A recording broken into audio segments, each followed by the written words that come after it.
అదరగొట్టే కారం రంగు రుచి ఆచి కారం పొడి.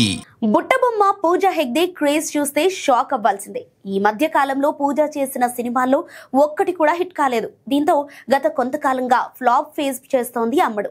అలా అని ఆమెకు ఆఫర్లు రావటం లేదని కాదు, బ్యాక్ టు బ్యాక్ అవకాశాలు అందుకుంటోంది. అలాగే ఫ్లాప్ జోన్లో ఉంది కదా అని పూజ రెమ్యునరేషన్ తక్కువే ఉంటుందని అనుకుంటే పొరపాటే. అసలు భారీ పారితోషికం కారణంగానే ఈ బ్యూటీ టాలీవుడ్కి దూరం అయ్యారని అప్పట్లో ఓ టాక్ వినిపించింది.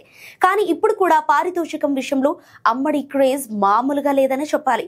ప్రస్తుతం దుల్కర్ సల్మాన్ సరసన ఓ సినిమాలో నటిస్తోంది పూజ. ఈ సినిమా కోసం ఏకంగా 3 కోట్ల రూపాయల పారితోషికం అందుకుంటోందట ఈ హాట్ బ్యూటీ. కానీ ఆమెకు తెలుగులో మాత్రం అవకాశాలు రావటం లేదు. దుల్కర్ సల్మాన్ సినిమాతో ఎలాగైనా మళ్లీ టాలీవుడ్ లో సత్తా చాటాలని చూస్తోంది.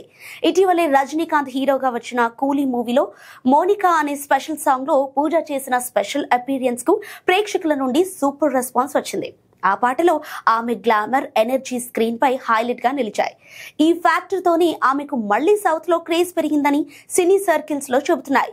దుల్కర్ తో కలిసి నటిస్తున్న ఈ సినిమా తనకు కెరీర్ కు మరోసారి మంచి టర్నింగ్ పాయింట్ అవుతుందనే నమ్మకంతో ఉంది.